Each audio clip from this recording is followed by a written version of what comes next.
I never thought a single day could change my life entirely. One moment, I was walking through the sterile, humming corridors of the Interstellar medical hub, and the next, I was staring into the face of something so alien that even the most seasoned scientists would have called it impossible. Her name wasn't something I could pronounce correctly. She introduced herself with a melodic hum, a sound that seemed to resonate within my chest. She wore the uniform of a nurse, pristine, sleek, and decorated with symbols that pulsed faintly like the heartbeat of a distant star. But it was her eyes, large and luminous, that drew me in. They seemed to scan not just my body, but my very soul. "I am here for your examination," she said, her voice soft but precise, almost musical. "Do not be afraid, human." I swallowed hard. The medical hub was designed for humans like me, yes, but she wasn't human. Her touch could probably burn through the walls, or maybe even through me. Still, I nodded. "Of course," I said, trying to sound braver than I felt. What do I need to do?" Her gaze softened, and for the first time, I noticed a flicker of curiosity in her expression. "I need only to feel your heart." I paused. My heart was mine. It wasn't supposed to matter to anyone, alien or human. But the intensity in her gaze made me comply.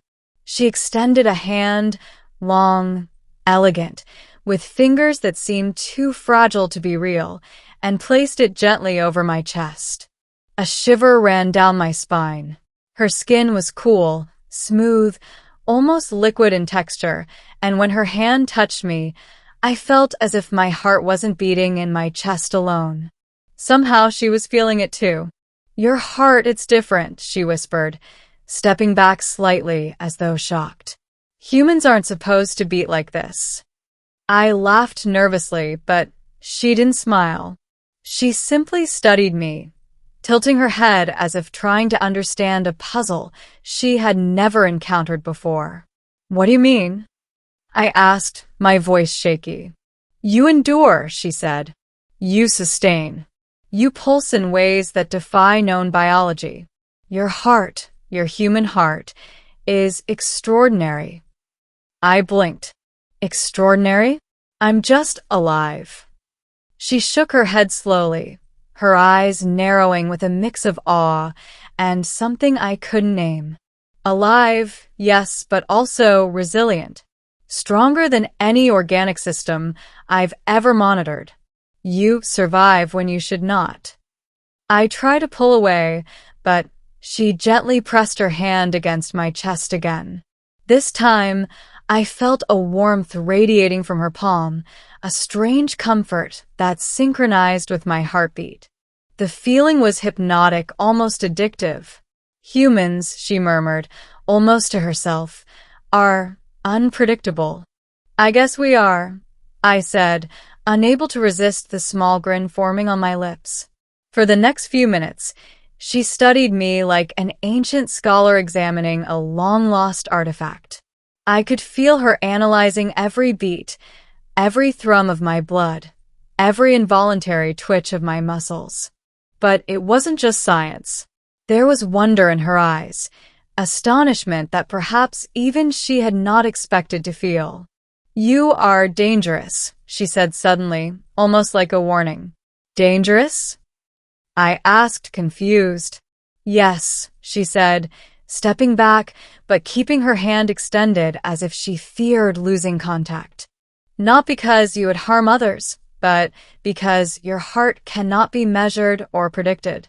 It will outlast trials no alien organism should survive. It refuses to be contained." I didn't know what to say. My entire life, I had thought being human meant being fragile, short-lived, and limited.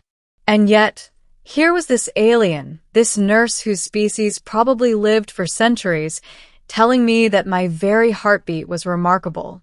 Is that bad?" I asked cautiously. She paused, looking at me with a mixture of admiration and concern. "It is unprecedented."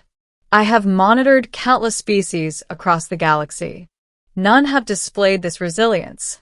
None can endure what you can. And yet, she hesitated. There is risk. Your heart may sustain, but it will draw attention. Others, predators, will sense it. I felt a chill run down my spine. Predators? Yes, she said softly. You are marked. Your pulse radiates in ways that cannot be hidden. There will be those who seek you, either to study you or to destroy you. I swallowed hard. My life had been ordinary until now. Now it seemed my very existence was a signal in a vast and dangerous universe. Then what should I do? I asked. She placed her hand over my chest once more, her gaze locking onto mine. You must learn to control it, to understand it, to embrace it. And if I fail? I asked, my voice barely audible. She gave me a small, almost imperceptible smile. Then I will fail too, and I will not allow that. It was the first time she had smiled at me, and it was enough to make my pulse race even faster. Over the next hours, she taught me how to regulate my heartbeat, to synchronize it with my own internal energy, and to project it in ways I never thought possible. She guided me through exercises that tested my endurance and forced me to confront my fears. Each touch of her hand was a spark, a connection that was both terrifying and comforting. As the sun, or whatever distant star illuminated the medical hub, began to set, I realized I had changed. I wasn't just a human anymore. I was something different, something unique. And the alien nurse had been the key to unlocking that potential. She studied me one last time, her eyes reflecting a mixture of pride and concern. Your heart, it has survived the trials of this day. But remember, the universe does not favor the unprepared. Others will come. They will test you. You must remain vigilant. I nodded, feeling the weight of her words. I understand. Her hand lingered over my chest for a moment longer. Then she withdrew. Rest now, human. Tomorrow, the true lessons begin. As I lay in the quiet of my room that night, I could still feel the warmth of her touch, the echo of her hand pressing against my chest. My heartbeat, once ordinary, now felt like a signal, a beacon of resilience and power in a universe that suddenly seemed larger, stranger, and infinitely more dangerous. And I knew one thing for certain: I would never be the same again.